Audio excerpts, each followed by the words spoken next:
1 demos, trying to knock off PIL leader Benson, and a nice catch right here at the goal line by Kevin Miller. He got hit there, but that's Tech's only score of the first half.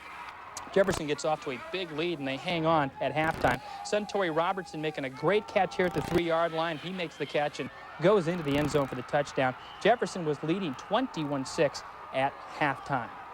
Second-ranked South Salem rolls at home against North Salem. First quarter, quarterback John Penhollow finds Brian Moss 33 yards, set up first and goal for the Saxons.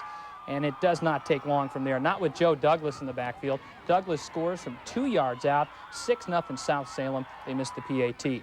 South changes quarterbacks later in the first quarter, and the Saxons just keep on rolling. Matt McKillop hits Jason Davis. Davis, a nice one-handed catch right there. The Saxons stay unbeaten and claim the Valley League title with a 28-6 victory.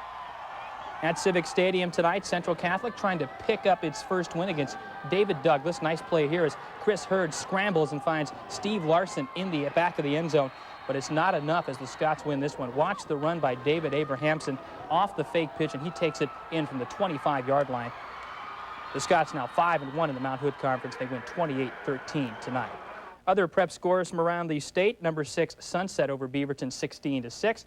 8th-ranked Oregon City blanks Canby 21-0. Wilson keeps it going with 55 points against Marshall. Corvallis 40, Sprague 12. South Albany 34, Crescent Valley nothing. And St. Paul wins a playoff game over Triangle Lake 54-6. Homecoming Rodney Clemente grew up in San Francisco, and quarterback John Charles played JC ball at nearby Foothill College. Sounds like Charles has received some pressure-packed requests from his friends and family. A touchdown each person, so that'll be about 1,000 touchdowns. I don't think I can pull that off, but they just want to see us win. So as long as we win, everyone will be happy. Yeah, it's a great opportunity to play in front of my friends and stuff back home. All of them haven't seen me play since high school, so this is like a reunion back for them and me. Portland State going for its 5th straight win tomorrow afternoon. Well, have you noticed all the spitting during the World Series this year? Every time the camera gets up close and personal, things get a little too personal. The Braves and Twins have turned the Field of Dreams into a field of streams. How would you like this to be your office? On second thought, take a closer look. Spit, spit, spit, spit. Horrifying, isn't it? And you wondered why their feet never touched the ground. I thought spitting was reserved for this thing. But no, you can spit at first base or third base and everywhere in between. Make a great play. Go ahead, spit. Gag me with a spoon. The TV camera always manages to catch them, and sometimes they stay on these phlegm stars a little too long. You expect a little more than expectoration from these guys. Expectorate, it means spitting. You could look it up. I mean, you would think baseball would want to clean up its act. And you can't use brooms. You need more like a mop or a hose. Come on, the kids are watching. So what if he's the spitting image of someone else? Happens every game, doesn't it? I have to agree. It is gross. And they show the game at 5:30 at dinner time. So yeah, exactly. Everybody sits down and eats dinner and watches the game, and oh God. So. It's kind of funny you don't see that in football that much. No, you can't spit on that bar. Yeah, that's probably the reason right there, as a matter of fact. I mentioned it to a team owner once and was told I was un-American. So yeah.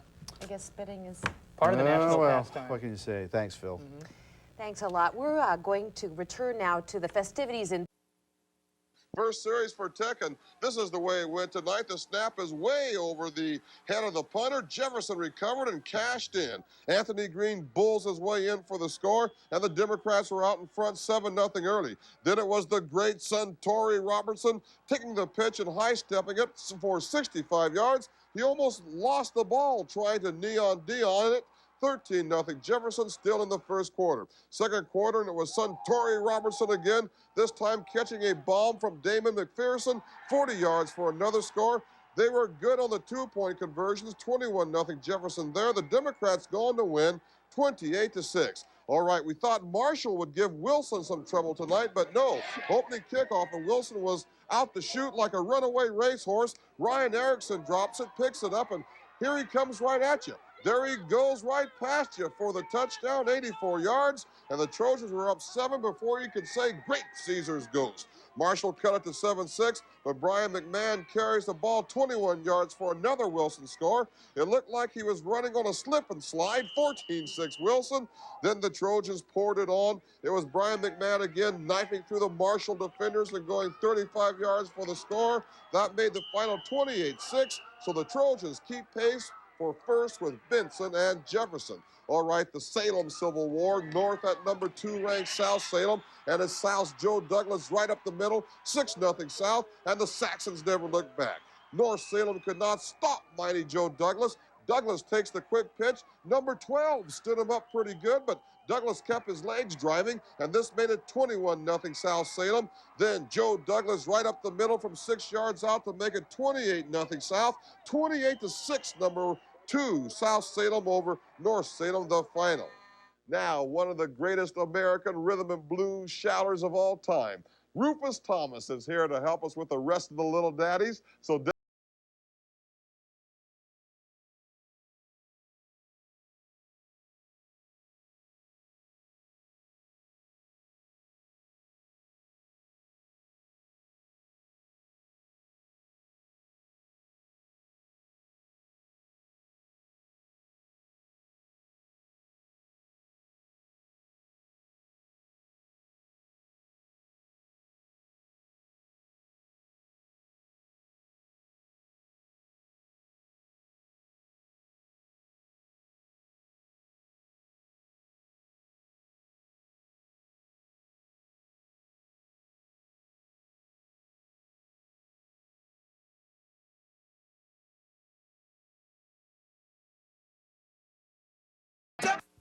Division II college play. Ron Carlson reports on the Rutschman connection in McMinnville. Coach Ad Rutschman is a legend of small college football. His Linfield teams have won 3 national titles, and in his 24 years here, the Wildcats have never had a losing season. The town of McMinnville has come to expect winning football from Rutschman coach teams. But those expectations are being tested this year because just a few blocks away, the skies are cloudier over another McMinnville team coached by another Rutschman.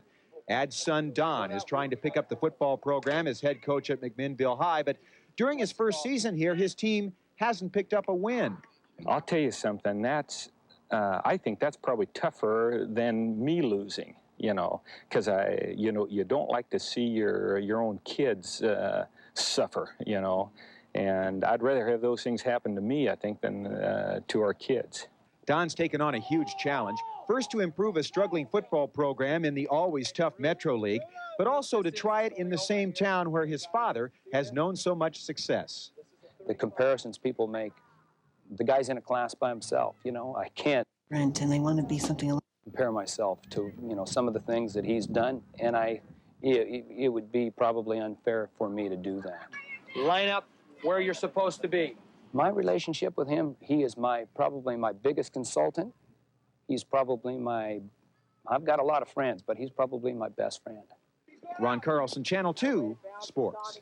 A lot of high school football coming your way in just a few minutes on Sports Extra. Week number 8 featured some big showdowns. North and South Salem, Benson and Jefferson, and Columbia River Evergreen. Highlights of those games and a lot more on Sports Extra coming up next at 11:30 right here. One of the biggest PIL games of the year, Benson visiting Jefferson High School. The cheerleaders bundled up on a cold, soggy night out there. First half action, Jefferson's Damon McPherson goes long to Suntory Robertson, 35 yards, has to wait for it, and then stumbles into the end zone for the 35-yard touchdown, and Jefferson was off and rolling. For Benson, Jerry Bushman to Kevin Miller, who barely makes it into the end zone for the touchdown, but that would be Benson's only score of the night.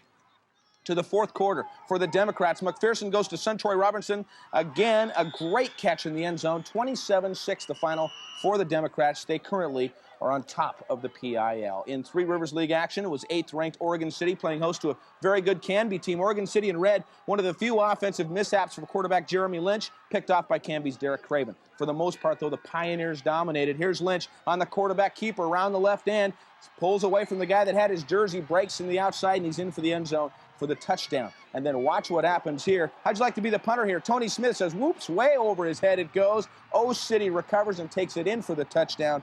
21-zip the final. the Pioneers toss themselves a shutout. Our other Three Rivers action, West Lynn big over Clackamas, Lake Oswego by just a couple over Milwaukee. Easier. Our Parkton. Just what you're looking for.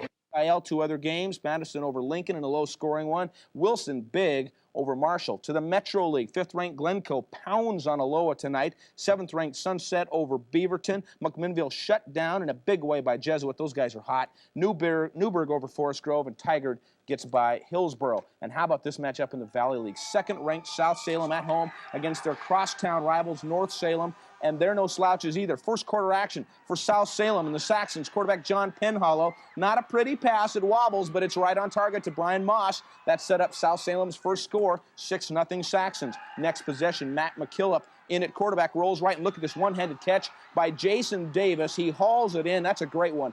14-0 after the 2-point conversion. But the big star for the Saxons tonight, fullback Joe Douglas, rushed for over 230 yards. 3 touchdowns. He was unstoppable. South Salem rolls past North Salem 28-6, and they are undefeated on the year, 8-0. Some other scores: Gresham big over Park Rose. Barlow pounds on Centennial. David Douglas winners against Central Catholic, and Reynolds in a close one over Sandy. A couple of other scores: number 1 ranked South Medford over Crater. But the Techmen are still down 21-6 at the half.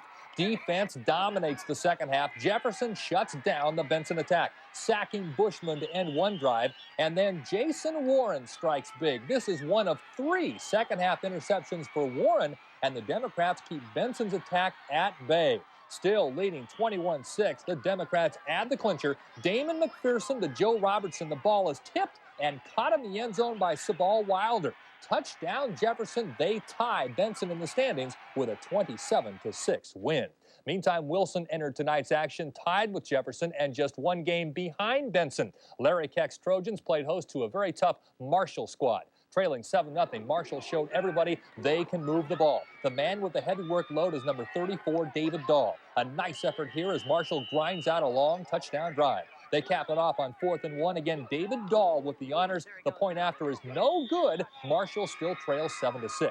Then it's Wilson's turn. Watch the pitch to Brian McMahon. You can forget it. 20 yards in the touchdown. The Trojans are back in command thanks to the big play. 14-6, Wilson on top. When the Trojans get the ball back, they attack the Marshall defense again. Ryan Erickson, the big man on this play, and Wilson is knocking at the doorstep again. The drive is capped off when Matt Cochran finds pay dirt on the keeper, and Wilson moves to 7-1 thanks to a 55-13 win over Marshall. Wilson now tied with Benson and Jefferson for the lead in the PIL. One other PIL final tonight, Madison beat Lincoln, the final there, 12-6. Now to our Valley League report. The grand rivalry between North and South Salem continued tonight. Jerry Murphy was on the sidelines for this one, and he joins us from our Salem Bureau with the highlights. Jerry? Steve, we've been looking forward to this game for weeks now. Number 2 ranked South Salem needing a win tonight to clinch the Valley title and to remain unbeaten. North Salem trying to stay in the playoff picture.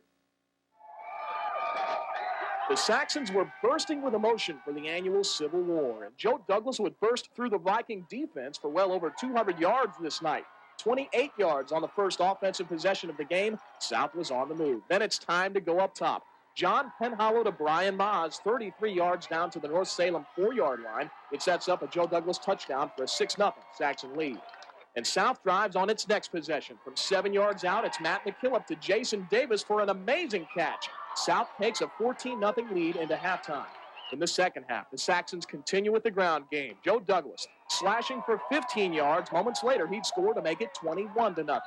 North had big problems with the Saxon defense. Jason Davis on the hard rush, and he sacks the Viking quarterback for a 6-yard loss. Later in the third quarter, it looks like another toss to Douglas, but he pulls up and hits Jason Davis on the option pass for 42 yards to the Viking 34-yard line. A couple of plays later, John Penhollow finds Bill Peters in the flat, and he rumbles all the way to the 2-yard line. It sets up the Saxons' final score, and South beats North in the Civil War, 28-6. South Salem clinches the Valley title and improves to 8-0. We just came out and played a great game, We came out at the beginning and marched the field, and, our defense was playing tough. Defense played tough the whole game. All we have to go by is what's going on in this league. And right now, I think we're the best team in this league. I think we've proved that. Now it remains to be seen how we compare with the other teams in the state. Elsewhere in the Valley tonight, McKay drops a big one to Lebanon. The Scots fall out of that second-place tie after a 13-0 loss. McNary takes over sole possession of second place with a 30-20 win over West Albany. The Celtics now 6-2. Corvallis moves into a third-place tie with McKay and North Salem after hammering Sprague 40-12. Corvallis, McKay, and North now 5-3. And South Albany keeps Crescent Valley winless with a 34-0 shutout. And so, Steve, 1 week remaining in the regular season down here in the Valley, and we've got some playoff business to settle 1 week from tonight. Salem's just not slowing down, Jerry. Not at all. They look very dominant, Steve. Best team in the Valley for sure. Okay, thanks very much for the report. Other action tonight, 4th-ranked Gresham with a chance to stay on top of the Mount Hood Conference. The Gophers traveled to Park Rose tonight, and that Gresham defense sets the tone right off the bat. They have this play smelled out. Jason McLean with the tackle in the end zone. Safety Gresham. Gophers lead 2-0. They proceed to break it open real fast. Rich Nevis takes control on the ground. This run is good for 26 yards. 1st and goal from the Park Rose 8-yard line. Well, if it works once, why not try it again? Nevis will take it, and it doesn't stop until there's 6 more points on the board. 8-0, Gresham leads. Then the Gophers will put it into high gear, and Park Rose can't keep up. Curtis Loeb airs it out to John Valadez. Great play, great shot by our photographer, Tom Augusti. 15-0 Gresham. Just for extra measure, Loeb keeps it and does it on his own. You can tally up 43 yards on this play and another Gresham touchdown. The Gophers roll through week number 8 with a 44-26 win at Park Rose. Elsewhere, Barlow beats Centennial 42-20. David Douglas beats Central Catholic. The Scots play Gresham for the conference championship next week. Also tonight, Reynolds beats Sandy the final 31-27. Still much more coming your way on Channel 2 Sports Extra. We'll check in with the Metro League and, of course, the Wild Three Rivers League. Co-leaders Lake Ridge and Oregon City are both in action tonight. We'll have the highlights next on Sports Extra. Thank you very much, Gary Stouts.